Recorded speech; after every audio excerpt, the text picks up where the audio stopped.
प्रीतिं दक्षदुहितरं नमामः पावनां शिवाम्।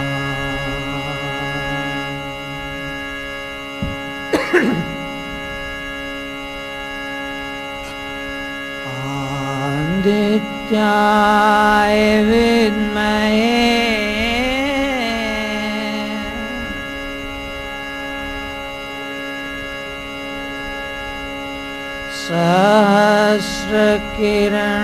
सहस्रकिरणाय धीमहि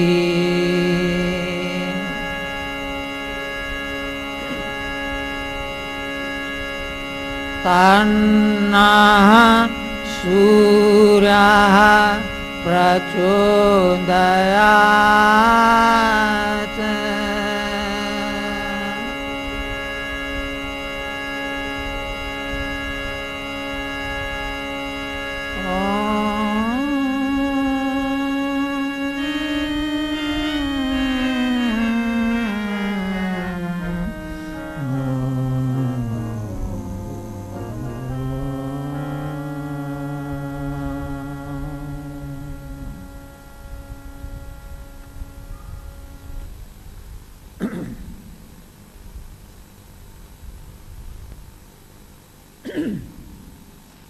आज गुरु पूर्णिमा के पावन पर्व पर ये सभा, ये सत्संग धारा कल से ही प्रवाहित है। सुबह से अब इतना समय हो गया, 2:30 बज चुके होंगे। कभी गर्मी भी पंखे कभी थोड़े चलते हैं, कभी नहीं भी चलते हैं, बाहर की हवा कभी नहीं, फिर भी पूरे उत्साह से पूरे प्यार से सब यहाँ बैठे हुए हैं हम, क्योंकि ये पर्व ही ऐसा है। एक जिज्ञासु के लिए, साधक के लिए ये पर्व गुरु पूर्णिमा का विशेष महत्व रखता है। और भजन सत्संग गुरु पूर्णिमा है क्या, मनाई कैसे जानी चाहिए, इसकी विस्तृत भावपूर्ण चर्चाएं होती रही हैं, हम सुनते रहे हैं। और सुन सुनकर ये प्राणी भी प्रसन्न होता रहा।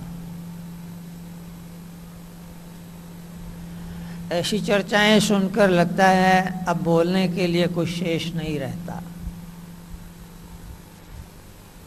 लेकिन जब तक ये शरीर है आपके सामने तो सेवा है, और पूरे प्यार से, सत्कार से ये सेवा धर्म को निभाना है ही, निभा ही रहे हैं।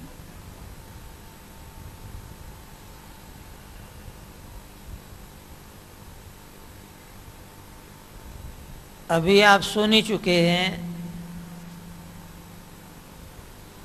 कि शिष्य यदि पूरा है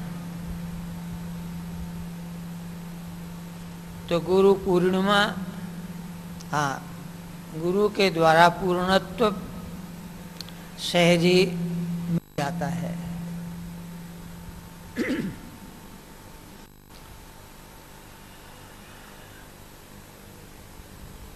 शिष्य के अंदर जैसे दो बातें कह लें, प्रत्येक प्राणी के अंदर, जीव जंतु किसी के भी अंदर, सबके अंदर परमात्मा तत्व विद्यमान ही है। परमात्मा के बिना तो ये सृष्टि शून्य है।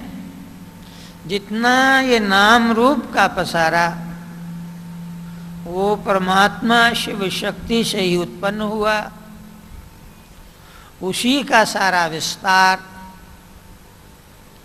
उसी में लीन होने के लिए वैसा बनकर उसके साथ युक्त योग युक्त होने के लिए है। वो परमात्मा कहीं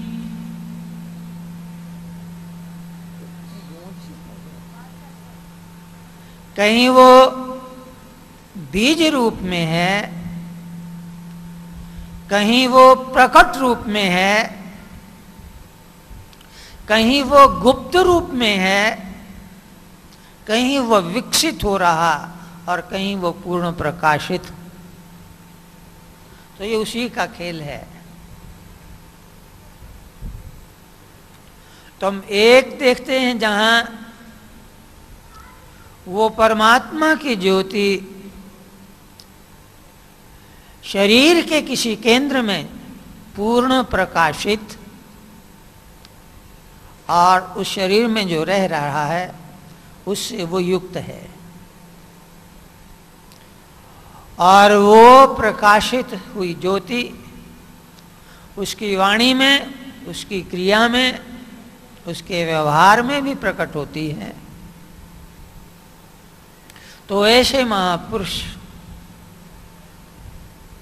इसके साथ साथ वे प्राणी जो कितने जन्मों से यात्रा करते करते अनेक जन्म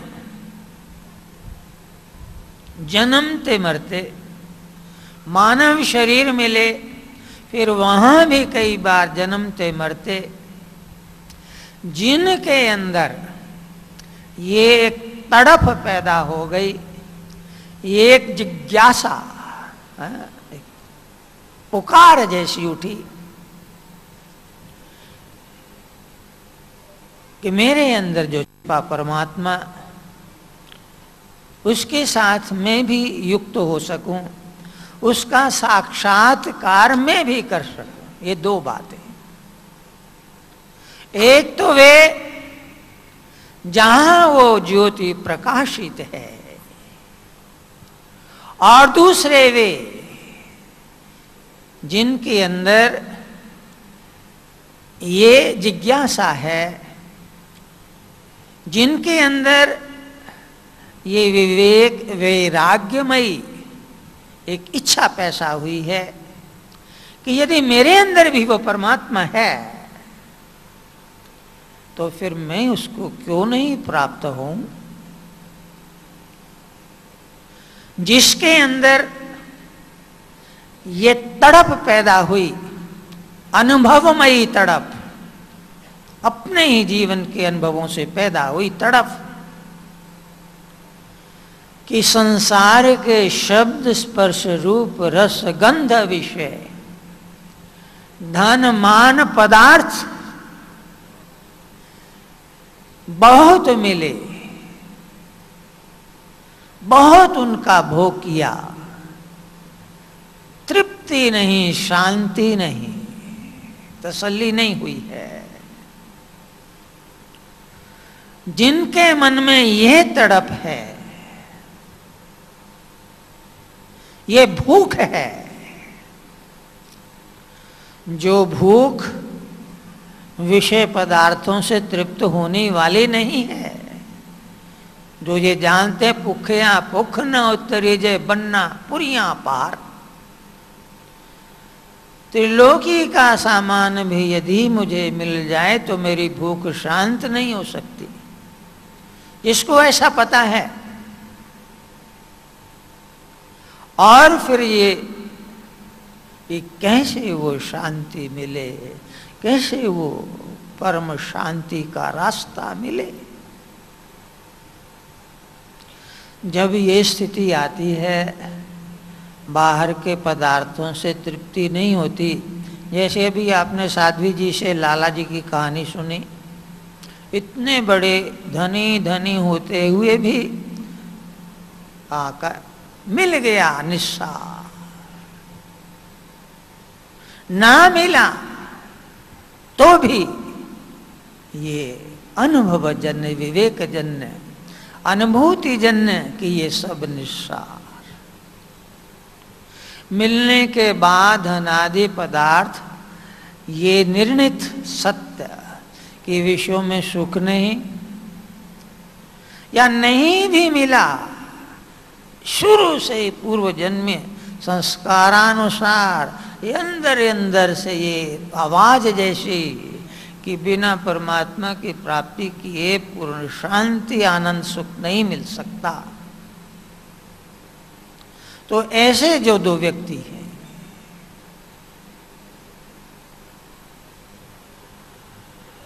वो जब खोज करते हैं,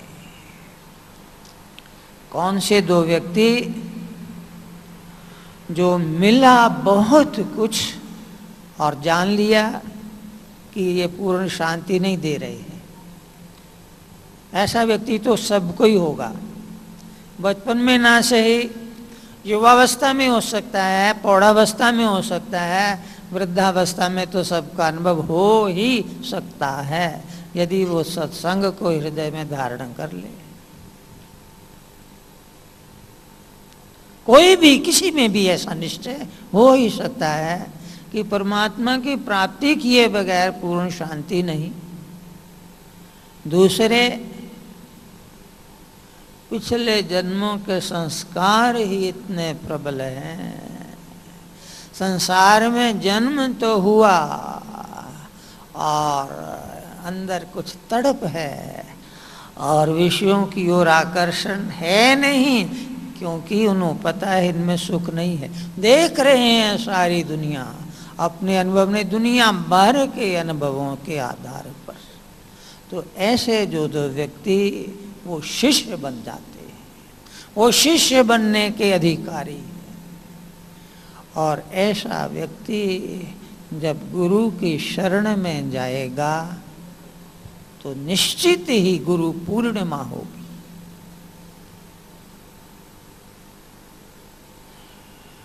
तीसरे और भी हैं, वो भी शिष्य बनते हैं, बन सकते हैं।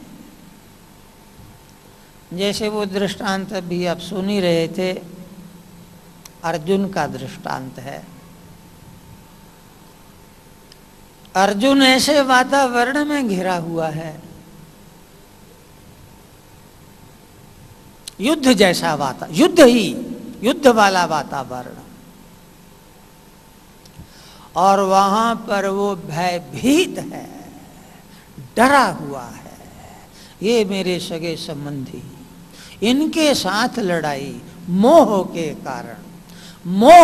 कारण शोक है, डरा हुआ है। लेकिन विशेषता यही है कि भगवान कृष्ण उनके सारथी हैं, इसलिए वो भगवान के चरणों में प्रार्थना करता है, शिष्यस्तेहम शाधि माम त्वाम प्रपन्नम। मैं आपका शिष्य हूं, मैं आपकी शरण हूं और मुझे सही मार्गदर्शन दीजिएगा। तो गीता ज्ञान प्रकट हुआ। तो आर्त हो, विपरीत परिस्थितियों में घिरा हुआ हो, जब कोई रास्ता नहीं सूझ रहा हो, इधर उधर दाएं बाएं ऊपर नीचे सब तरफ जोर लगाकर देख लिया, सब और अंधकार नजर आ रहा हो, ऐसे समय में यदि वो परमात्मा की शरण ले ले तो वो शिष्य, गुरु की शरण ले ले तो वो शिष्य सब ओर से थक कर, हार कर, सब ओर से निराश होकर तो भी वो शिष्य बनेगा और गुरु पूर्णिमा मनाई जाएगी। तो प्रसंग सिर्फ इसी बात का है, ये चर्चा सारी यही है कि शिष्य कैसे बने।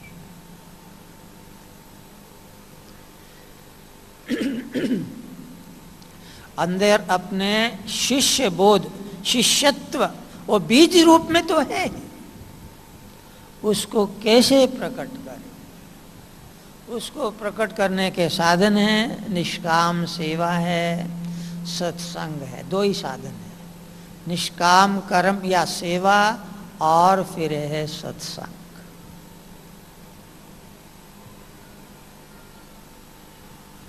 अब हम आगे आगे थोड़ा सा और आगे चलते हैं। मान लीजिए गुरु से मिलाप हुआ, लेकिन अभी भी जैसा कि प्रायः होता ही है, संसार की कुछ न कुछ वासनाएं या दबी इच्छाएं हैं ही। धन भी ज़्यादा हो, मकान भी हो, सब सही चलता रहे और गुरु की शरण भी हुए हैं, तो वो व्यक्ति क्या करे? अभी पूर्ण शिष्यत्व तो नहीं प्रकट हुआ, अभी परमात्मा प्राप्ति की पूर्ण तड़प तो नहीं पैदा हुई, तो ये चौथे व्यक्ति है। पहले जो जन्मांतरीय संस्कारों के आधार पर बिल्कुल तीव्र जिज्ञासु, अनुभव के आधार पर परमात्मा की प्राप्ति की ओर मुख किए, और फिर घोर संकटों में घिरे हैं और सब कुछ छोड़कर भगवान की शरण में, ये तीन चौथे।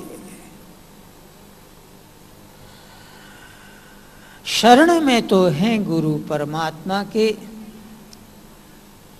ये भी मानते हैं कि परमात्मा की प्राप्ति हुए बगैर परम शांति नहीं मिलने वाली,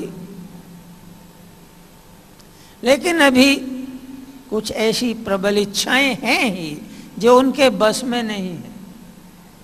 ना चाहते हुए भी वो इच्छाएं, वासनाएं उठ खड़ी होती है। तो ऐसे जो चौथे व्यक्ति हैं उनके लिए क्या हो? गुरु तो कृपा करते हैं, मार्गदर्शन जाता है, स्वीकार कर लेते हैं, और एक परंपरा है नाम और नामी का, क्योंकि अभेद।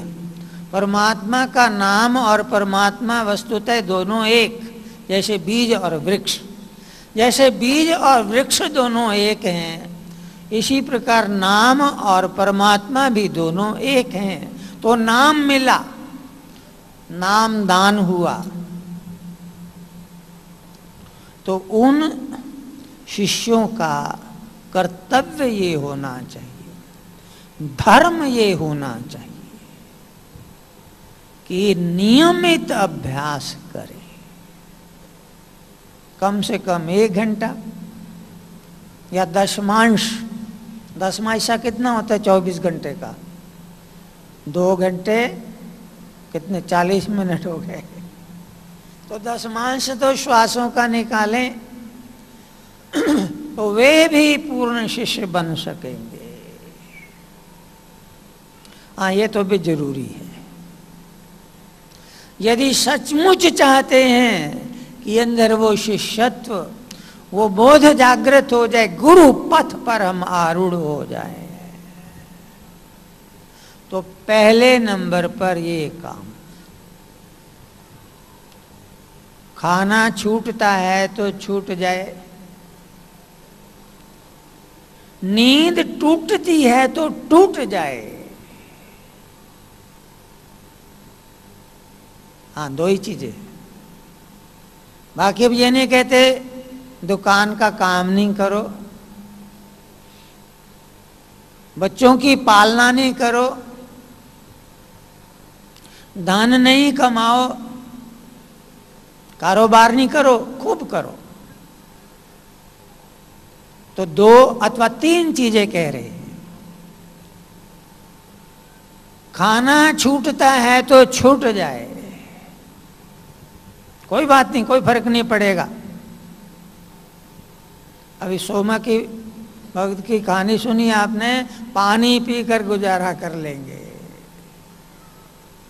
नींद टूटती है तो टूट जाए, अर्थात तीसरी क्या इसके साथ ही, आराम चाहे हराम। आराम मिले ना मिले कोई परवाह नहीं, शरीर का आराम। मन तो चिंतित रहते ही रहता है, तनावग्रस्त ही है। तो शरीर का आराम बेशक छोड़ना, नींद बेशक त्याग थोड़ी कम करनी पड़ जाए। ऐसा तो नहीं कहते 24 घंटे नहीं खाओगे 1 घंटा आगे पीछे कर लेना भाई, 2-4 घंटे आगे पीछे हो जाएंगे, नींद भी थोड़ा आगे पीछे हो जाएगी। सारे काम करते हुए अभ्यास जरूर करें। भोजन चाहे पीछे हो जाए आगे हो जाए, नींद आगे पीछे हो जाए। अपने लोग करते हैं भाई, कहते नींद आ गई, थके हुए हैं, भजन कैसे होगा। संकल्प तो करें, बैठ तो जाएं, चौकड़ी लगाकर बैठ जाएं, लात फैलाकर बैठ जाएं, खड़े हो जाएं। अभी नहीं कहेंगे लेट जाओ, क्योंकि लेटेंगे तो एकदम नींद आएगी। हाँ, ये कह रहे हैं बैठे बैठे यदि ना चाहते हुए भी, पूरा जोर लगाते हुए भी यदि नींद आ जाए तो चलो चलेगा। इतना तो कर ले। इतने करने वाले भी थोड़े होंगे। यदि इतना ही हो जाए तो धीरे धीरे धीरे अंतर पथ खुलना शुरू हो जाएगा। और समय तो हम ऐसा निश्चित कर ही सकते हैं, सुबह का रख लीजिएगा, शाम को काम दफ्तर आदि से, दुकान आदि से छुट्टी करके घर आते हैं वो समय रख लीजिएगा। गाड़ी में जा रहे हैं, आप ड्राइव नहीं कर रहे हैं, गाड़ी में जा रहे हैं, ट्रेन में सफ़र कर रहे हैं, वहाँ तो यही काम करिएगा। यहाँ ट्रेन में जा रहे हैं, रिजर्व सीट है, आराम से आंख बंद करके लेटे जाइएगा, लेटे रहिएगा और ध्यान करते रहिएगा, भजन करते रहिएगा। अभी यहाँ से जाएंगे ना, गाड़ी में जाएंगे, वो जाएंगे, क्या ज़रूरत है बातचीत करने की भी। आप बिल्कुल आराम से ऐसे ऐसे ऐसे झूला झूल रहे हैं। तो ऐसे बहुत से मौके मिलते हैं, अनायास ही मिलते हैं। और नियमित अभ्यास करते चले जाएं, अभ्यास करते चले जाएं, अभ्यास करते चले। हाँ, साथ में ये जरूरी है सत्संग। तो पहली सीढ़ी वो सीढ़ी है, इसके साथ साथ नियमित अभ्यास के साथ साथ, और वो नियमित अभ्यास करेंगे तो उस सीढ़ी पर पक्के पैर जम भी जाएंगे कि गलत काम नहीं करना है ना। पहली सीढ़ी है, गलत काम नहीं करना है, अच्छा काम करना है। परिवारों की पालना करना भी अच्छा है, यदि अकड़ रहित होकर प्यार से भगवान की सेवा रूप में करो। दुकान आदि का है, ऑफिस आदि का काम है, खेती आदि का काम है, ये भी पुण्य कर्म है, बिल्कुल बढ़िया कर्म है। यदि किसी का हक ना मारते हुए करें तो ये करें, गलत काम नहीं करें। अर्थात अपना जो कर्तव्य कर्म है, जो अपना धर्म है, उसको निभाते चले जाएं। तो ये बातें तो समझ में आ रही है ना। कौन सा? एक तो नियमित अभ्यास, उसमें प्रमाद नहीं, जहां भी सत्संग मिले वहां पर पहुंचें, और यदि सत्संग नहीं मिलता है तो कुंडगनी शिखा में एक जिन शक्ति है वो पढ़ें, अच्छे अच्छे ग्रंथ पढ़ें, गीता रामायण आदि पढ़ें, नियमित थोड़ा थोड़ा पढ़ते चले जाएं, नियमित थोड़ा पढ़ें और फिर दिमाग में बैठाएं और उसका मनन करें, चिंतन करें। तो ये सत्संग है। अभ्यास, सत्संग और गलत काम नहीं करना, सत्संग करना।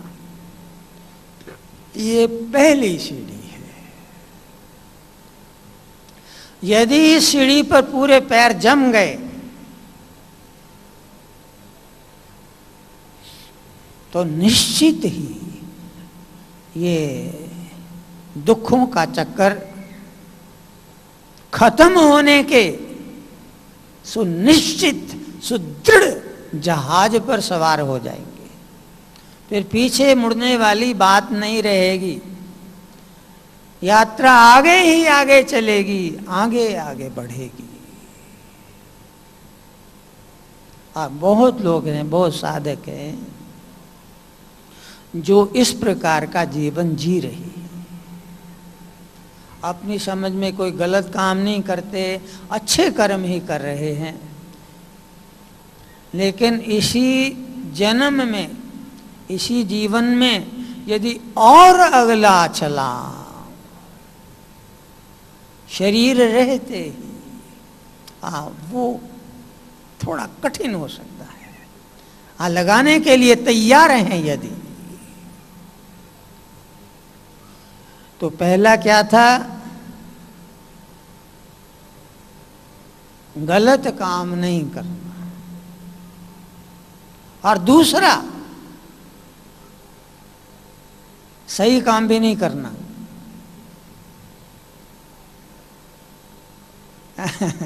नहीं समझ में आया होगा। पहला है अधर्म को छोड़ना, दूसरा है धर्म को भी छोड़ देना। पहला है पाप को छोड़ना, दूसरा है पुण्य को भी छोड़ देना। अर्जुन ने जो शरण के लिए प्रार्थना की, शिष्यस्ते हम शाधि माम त्वाम प्रपन्नम, बीच में बहुत सा उपदेश है और आखिर में भगवान कहते हैं सर्वधर्मान परित्यज्य मामेकम शरणम व्रज अहम त्वा सर्व पापेभ्यो मोक्षयिष्यामि मा शुचः। तो सब धर्मों को त्याग दे, सर्वधर्मान। इसका मतलब अधर्म का नहीं, अधर्म तो पहले ही आ गए। सब अधर्म, सब धर्म, सबको छोड़ दे। सब धर्म का मतलब क्या है? मन के सब वृत्तियों को त्याग दे, मेरे समर्पण कर दे। अब ये अगली पीढ़ी है, अगली सीढ़ी है, जो अपने आप को समझते हैं गंभीर जिज्ञासु, जो इस शरीर में रहते हुए ही स्वर्ग आदि से पार जाना चाहते हैं। नरक तो पार हो गए यदि अधर्म नहीं किया, स्वर्ग से भी पार जाएंगे यदि धर्म का भी, पुण्यों का भी त्याग कर दिया। हाँ, ये थोड़ा सा कठिन लगता है ना, पुण्य नहीं करेंगे तो कैसे बात बनेगी। कर्म तो प्राणी करता ही है, बिना कर्म किए वो रह ही नहीं सकता है। नहीं कश्चित क्षणमपि जातु तिष्ठत् कर्मकृत। कोई प्राणी कर्म किए बगैर एक क्षण भी नहीं रह सकता है। तो कर्म तो होते रहेंगे, मन से होंगे, प्राणों से होंगे, इंद्रियों से होंगे, स्थूल शरीर माध्यम बनेगा। तो क्या है त्याग करने वाली बात यहाँ? कि अपनी मर्जी से कुछ नहीं करना है। पुण्य त्याग का भी मतलब ये है अपनी मर्जी से मैं इस प्रकार ये निश्चय पूर्वक जप भी त्याग, तप भी त्याग, अपने अहम पूर्वक कोई दान पुण्य नहीं, कोई जप तप नहीं, कोई विचार नहीं, अहम पूर्वक किया गया जप तप दान पुण्य स्वर्ग की प्राप्ति करवा देगा। लेकिन अहम भी त्याग दिया और फिर भी कर्म हो रहे हैं। तो कैसे हो रहे हैं? गुरु आज्ञा में रहकर। गुरु ने कह दिया चलो उधर सेवा करो, झाड़ू लगाओ, इधर साधना शिविर लगा हुआ है, बड़ी गंभीर चर्चाएं हो रही हैं, प्राणायाम के बड़े बड़े रहस्यों की चर्चाएं हो रही हैं, बड़े बड़े साधक चर्चाएं हो रही हैं, और उसको आगे आओगे तू तो झाड़ू लगा, रसोई में बैठकर रोटी बना, तो वो क्या कहेगा? मेरे लिए तो यही सब कुछ जप तप प्राणायाम ये झाड़ू लगाना ही है, रोटी बनाना ही है।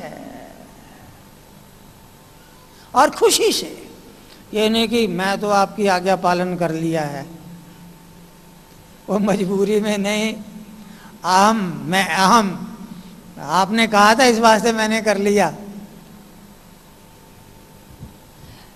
नहीं कहा था इस वास्ते नहीं,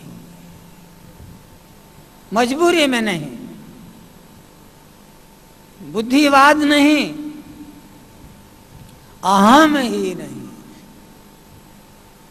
तो उसके मन बुद्धि गुरु आज्ञा से संचालित हों, और वो गुरु की आज्ञा का मतलब क्या है? वो अहम के पार जा रहा है।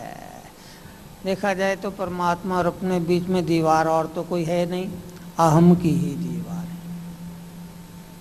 अहम के इधर है जप तप धर्म अधर्म, और अहम का भेदन कर लें इधर है प्रकाश आनंद ज्योति ज्ञान।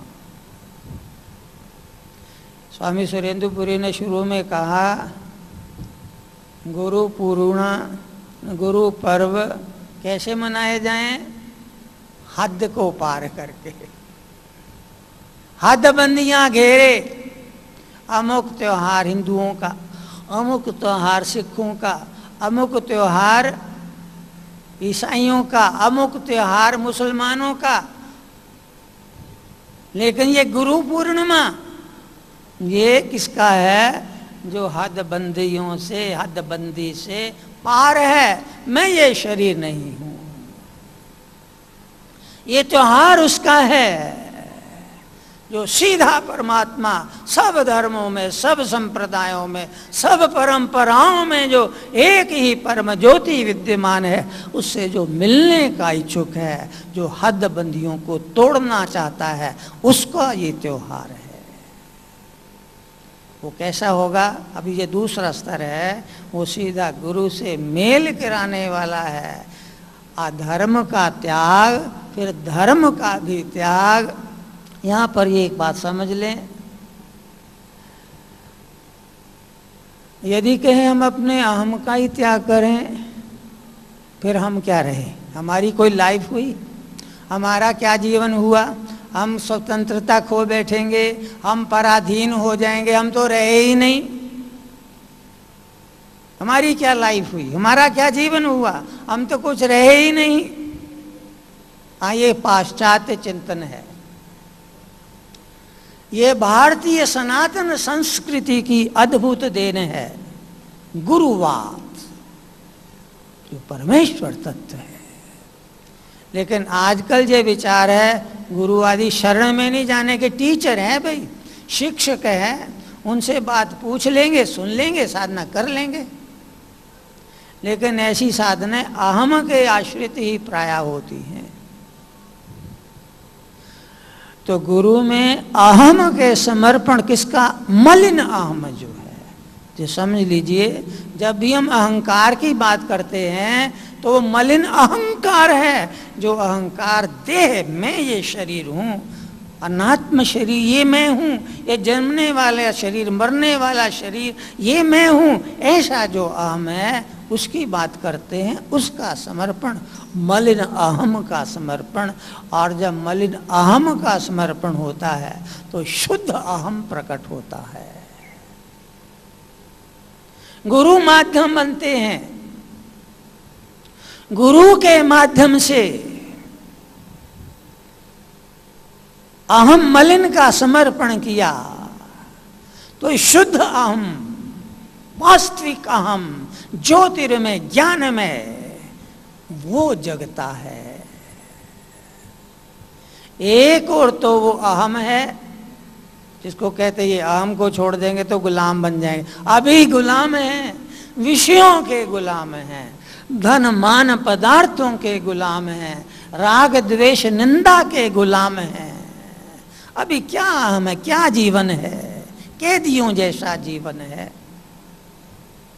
और यदि वो मलिन अहम का त्याग कर दें तो शुद्ध अहम, ज्योतिर्मय अहम, मन तो ज्योत स्वरूप है, वो प्रकट होता है, नाश नहीं होता।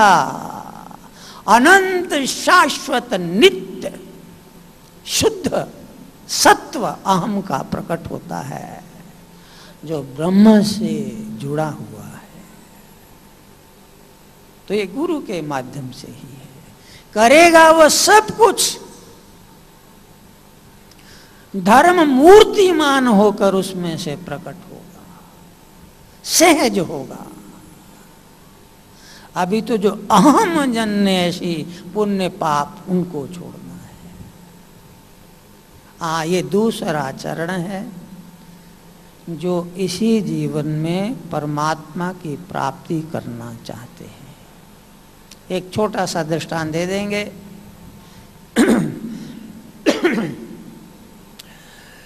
गुरुदेव महाराज द्वालीपुरी जी बचपन में ही गुरु सेवा में आ गए और दौड़ दौड़ कर सेवा किया करते थे। अभी 10 साल की उम्र है और थालियां इतनी उठा ली और पंगत में दौड़ दौड़ कर बरता रहे हैं, और पैर थोड़ा सा इधर लगा पत्थर में, को कच्ची जगह थी, और सारी थाली गिरी, आवाज हुई, कुछ सब्जी आदि गिरी। तो बड़े बड़े साधु देख रहे, ये क्या हुआ, ये क्या हुआ। देख रहे हैं कि सेवा करनी नहीं आती, इतनी थाली उठा ली, दौड़े चले जा रहे हो, शरीर में जान नहीं, अभी इतने छोटे से हो। तो महाराज दयाल थोड़े घबराए, अरे को गलत काम हो गया।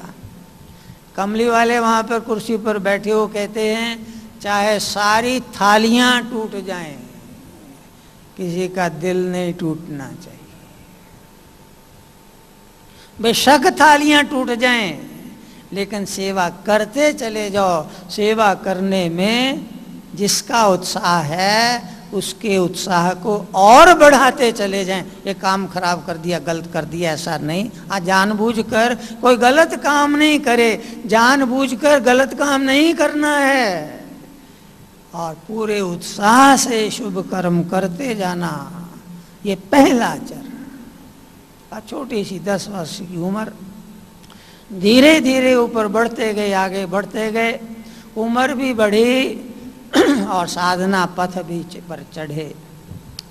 अब वो युवा शरीर है, 18-20 साल की उम्र होगी। एक बार वे लोग कमली वालों के साथ, महाराज जी हैं, रामेश्वरपुरी जी हैं, गंगापुरी जी हैं, और कई महात्मा हैं, 8-10 लोग हैं। वो किला रायपुर से वृंदावन की यात्रा पर, वृंदावन में स्वामी रामपुरी जी वहाँ उन दोनों तप कर रहे थे। तो उनका देखने के लिए, हालचाल पूछने के लिए कमली वाले जा रहे हैं। रास्ते में दिल्ली में पड़ा पैदल ही यात्रा होती थी।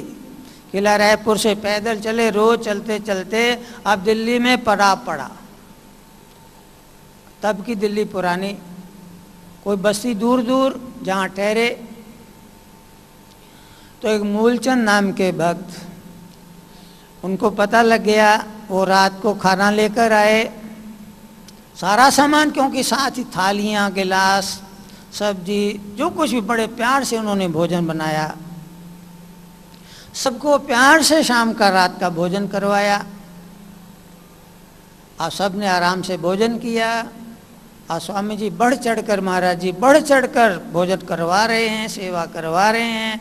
आखिर में बर्तन धुलवाए गए, और फिर वो मूलचंद कहते हैं, जी मैंने दूर जाना है, अंधेरा भी हो रहा है।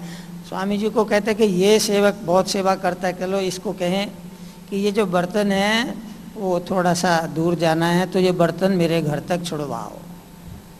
और ये कहते ठीक है भी, बाकी और इस समय और कोई काम नहीं है, सब भोजन करके विश्राम करने वाले हैं, खाली हैं।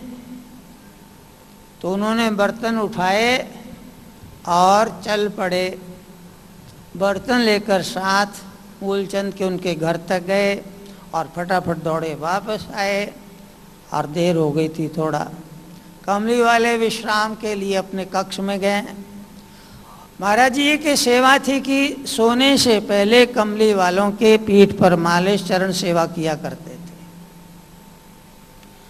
अभी पूरा समय है, समय से 5 मिनट पहले ही पहुंच गए हैं, तो सेवा करने के लिए जो नियमित सेवा थी उन्होंने चरण दबाने शुरू किए तो एक धक्का पड़ा, दूर दीवार पर लगे। कहते ये क्या हो गया। दोबारा फिर सेवा करने के लिए गए, कमली वाला ने एक और धक्का मारा, परे। तीसरी बार फिर एक और धक्का। अब सेवा करने की भी आज्ञा नहीं है। तो महाराज जी पूछते हैं क्या क्या अपराध हुआ कि आप सेवा करने का ये जो मेरा समय है उससे आप वंचित कर रहे हैं। तो कमली वाले ने कुछ किससे पूछ कर गया था।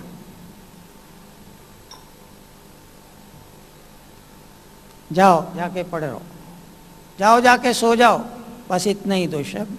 किससे पूछ कर गए थे। बर्तन छोड़ने किसकी आज्ञा से गए थे। जाके जाओ सो जाओ। आप जैसा गुरु ने कहा सत्य वचन। सुबह हुई, दिल्ली से आगे चलने की तैयारी, सब लोगों ने नाश्ता किया। तो एक सन जाके कमली वालों से कहते दयाल जी ने भोजन नहीं किया, नाश्ता नहीं किया, सारी सेवा की, नाश्ता नहीं किया। तो कमली वाले मिला क्यों नाश्ता क्यों नहीं किया। तो वो कहने लगे रात की गलती वो क्षमा कीजिएगा, मेरा अपराध क्षमा हो। जब तक माफी नहीं मिलेगी भोजन करना मेरे लिए कठिन, अंदर नहीं जाएगा। तो कमली में आगे से ऐसे नहीं करना, जाओ भोजन कर लो। अब यहां पर ये विचार कौन सी क्या गलती हुई है, किसकी सजा हुई और इतनी जबरदस्त सजा, धक्के पड़े, सेवा से वंचित, कमरे से बाहर निकल जाओ। क्या गलती की है, क्या अपराध किया है, कौन सा अधर्म किया है, कौन सा गलत काम किया है। कोई गलत काम नहीं है, लेकिन ये दूसरा पड़ाव है साधना का। त्याज धर्मम अधर्मम च। अधर्म को तो छोड़ो, धर्म को भी छोड़ दो। पुण्य को तो छोड़ो, पाप को छोड़ो, दोनों को छोड़ दो। आलस्य प्रमाद छोड़ो और जप तप भी छोड़ दो। क्या हो, अपनी मर्जी से कुछ भी नहीं, मलिन अहम के आश्रित कोई भी क्रिया नहीं हो। अब ये दूसरा पड़ाव कठिन है। अहम पर चोट पड़ती है। यदि ऐसा हो जाए तो वो स्वर्ग से भी पार है और सुषुम्ना पथ में उसका प्रवेश है। और तीसरा फिर क्या है, परमात्मा के साथ उसका युक्त होना ही शेष रह जाता है। बहुत लोग पहले पड़ाव में अर्थात पुण्य करेंगे, जप करेंगे, सेवा करेंगे, गलत काम नहीं करेंगे अपनी समझ से, अच्छा लगता है। लेकिन जो शूरवीर साधक हैं, जो खुद ही अपने अहम पर खुद ही गुरु वाक्य की, शास्त्र वाक्य की खुद ही ठोकर मार सकते हैं, तो इसी जन्म में रहते हुए उनको अंतर पथ प्राप्त होगा, 10वां द्वार खुल जाएगा और धीरे धीरे वो योग युक्त हो जाएंगे। ये समझना, समझ में तो शायद आ जाए, लेकिन इसको धारण करने के लिए गंभीर साधना, पूर्ण वैराग्य की जरूरत है। एक सीधा सा उपाय यही है, वो है गुरु चरणों में यदि प्यार हो, यदि गुरु से प्यार है, इसलिए नहीं कि गुरु बहुत बड़े हैं इस वास्ते, छोटे हों बड़े हों, गुरु में यदि प्यार है तो ये दूसरा चरण पार करना भी बहुत आसान होगा। गुरु में यदि प्यार है अर्थात वो गुरु ये शरीर नहीं है, इस दृष्टि से प्यार है, तो निश्चित ही गुरु भाइयों में भी प्यार होगा। यदि गुरु से तो प्यार है और गुरु भाइयों के साथ आंखें हैं लाल लाल, तो गुरु को छड्डी मांस का शरीर ही हम समझे बैठे हैं, वो दायरों में है, हद में है। गुरु पूर्णिमा सही नहीं मनाई जा सकेगी, गुरु पूर्णिमा तो तभी मनाई जाएगी यदि हम हद को पार कर लें। हद टप्पे औलिया बेहद टप्पे पीर, हद पे हद दोनों टप्पे सो कामल फकीर। तो पहला चरण हद को त्याग दें, मैं ये शरीर हूं, बेहद को भी त्याग दें, अहम का गुरु चरणों में समर्पण और सर्वत्र वो गुरु दृष्टि हो, सब जगह एक ही परमात्मा दिखे और फिर हद बेहद दोनों ही खत्म, एक परमात्मा के अतिरिक्त दूसरा कोई रहे ही। तो एक नक्शा है, रोड मैप है, मील पत्थर लगा दिए हैं। अब हमने देखना भी हम किस मील पत्थर पर हैं और हमारा मुंह इधर है कि उधर है, आम के भेदन की तरफ है या बाहर की ओर है, मान पूजा संसार की प्रतिष्ठाओं के लिए है या गुरु आज्ञा में उन सबका त्याग सहर्ष खुशी से कि यदि मान नहीं मिला तो बहुत बड़ी अंदर जाने का मौका मिल रहा है। यदि ये है तो गुरु पूर्णिमा है।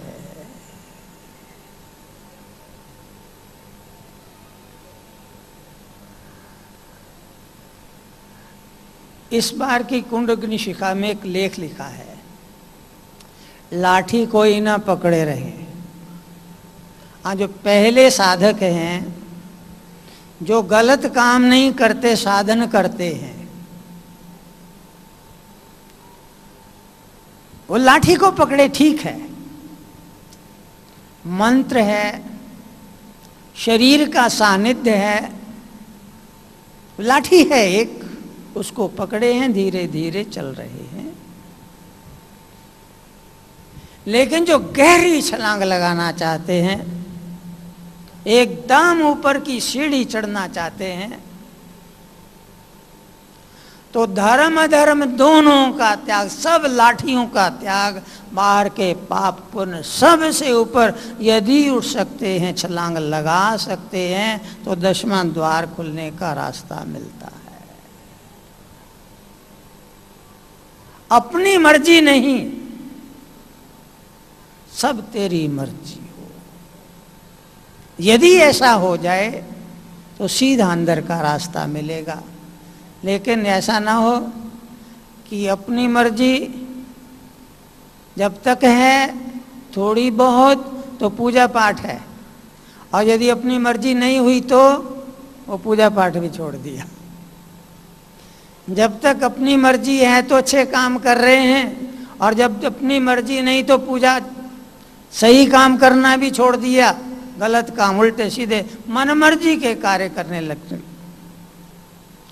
जो साधक हैं, अच्छे काम करते हैं, मतलब गलत काम नहीं करते हैं, अच्छे काम करते हैं, यदि वो और ऊपर उठना चाहते हैं और गहरे जाना चाहते हैं, तो वो कैसी भी परिस्थिति हो, विपरीत से विपरीत भी परिस्थिति हो, उसको परमात्मा की कृपा समझें और उस परिस्थिति में भी जो अंतर्मुख हो सकते हैं उनके लिए 10वां द्वार खुल जाएगा।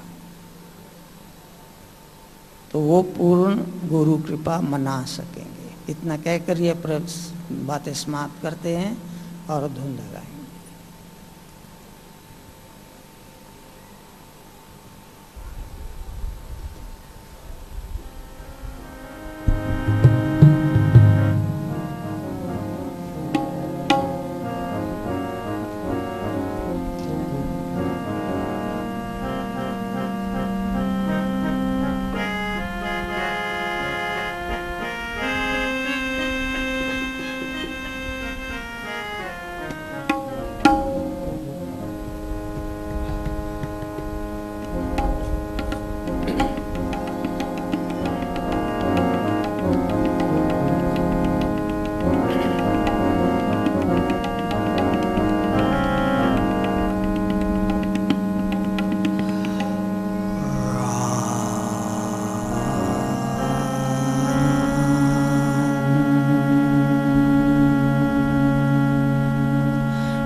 Shri Ram Ram Ram Shri Ram Ram Ram Shri Ram Ram Ram Shri Ram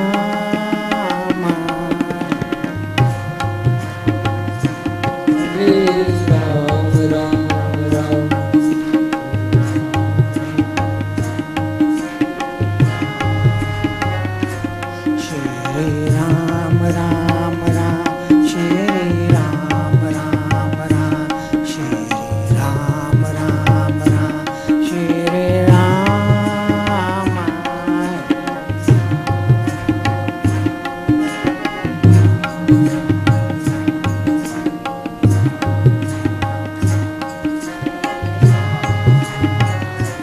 Shri Ram Ram Ram Shri Ram Ram Ram Shri Ram Ram Ram Shri Ram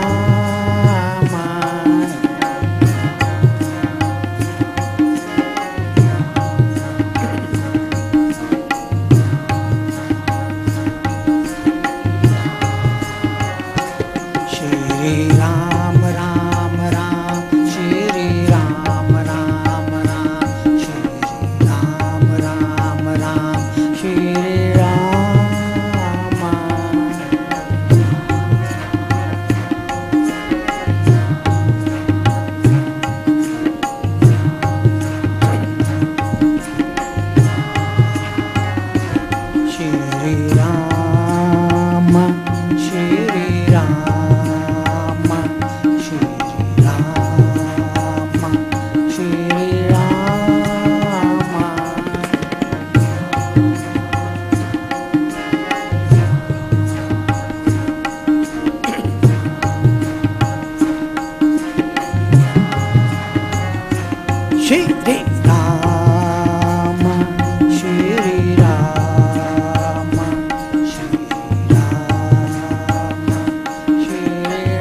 Shri Ram Shri Ram Shri Ram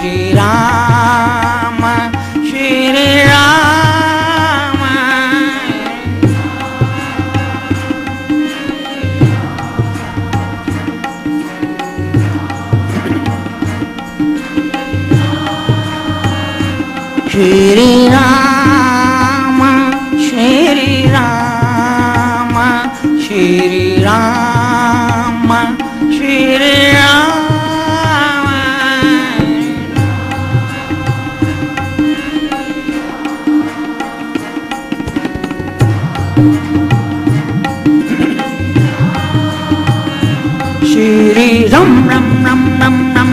Shri Ram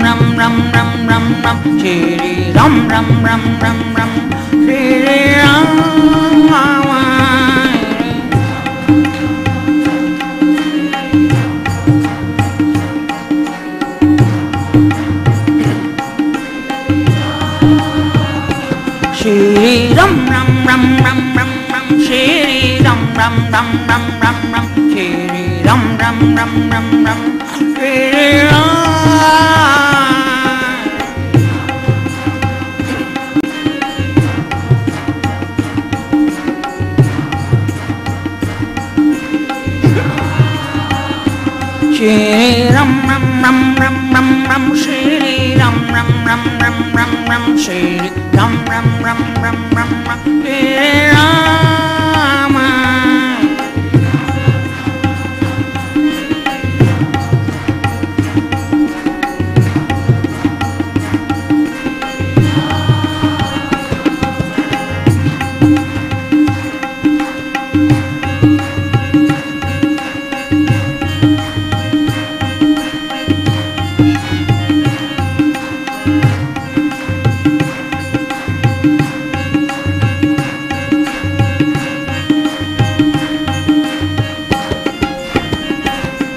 Shri Ram Ram Ram Shri Ram Ram Ram Shri Ram Ram Ram Shri Ram.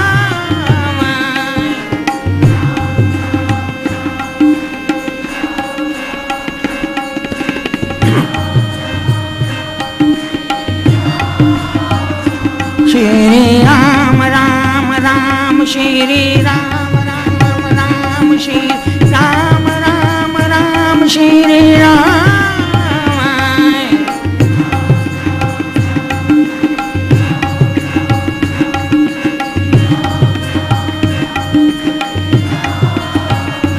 Shri Ram Ram Ram Shri Ram Ram Ram Shri Ram Ram Ram Shri Ram Ram Ram.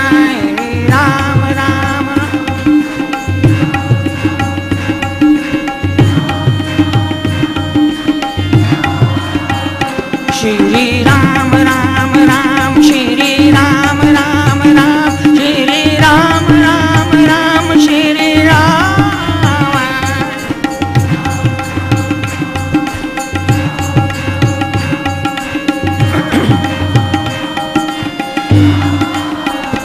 Shri Ram Ram Ram Shri Ram Ram Ram Shri Ram Ram Ram Shri Ram.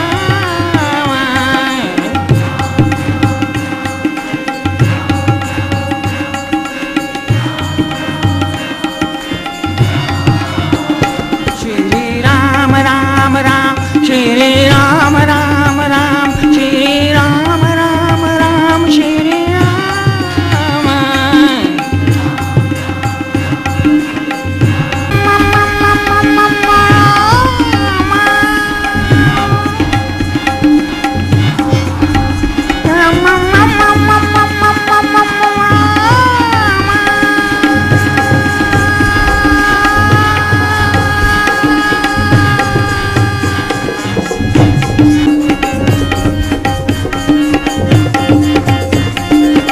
Guru Parv दियां बधाइयां, गुरु पूर्णिमा दी बधाइयां।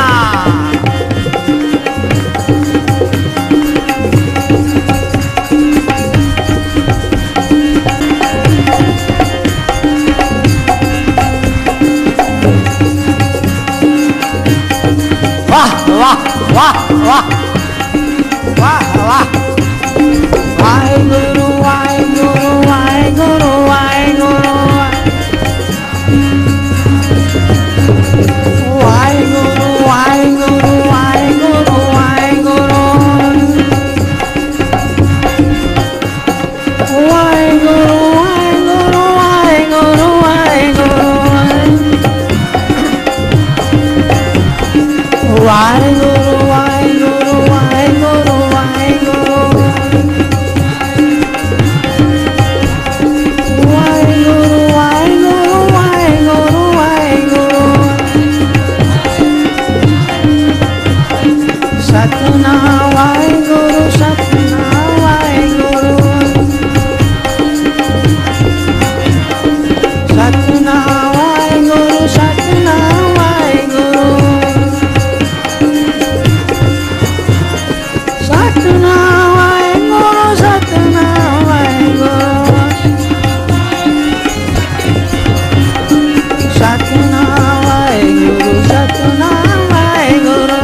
करते चले जाना। मैं गुरु दा अंश, गुरु वाला परमात्मा गुरु मेरे अंदर बैठे, कभी डावा डोल नहीं होना, कते हारना नहीं, कते निराश नहीं होना, कदे भी निराश नहीं होना। परमात्मा मेरे अंदर खुद ही मौजूद, फिर हारना कहता, डरना कह तो धारणा करते चले जाना। कोई भी औखी कड़ी होवे, अंदर सुरत जगाओ, जाग जाओ, पुकारो अंदर बैठे अपने गुरु नु, परमात्मा नु। कोई भी औखी कड़ी होवे, गुरु मंत्र दा जाप करो, गज के मुंह बंद करके। कोई भी समस्या होवे, रास्ता नहीं मिल रहा, मुंह बंद करके, अखा बंद करके, श्वास गहरे ले जाते हुए, भरते हुए, छड़ते हुए या रोक के, जोरा ना पावना पर के गुरु मंत्र का उच्चारण करो।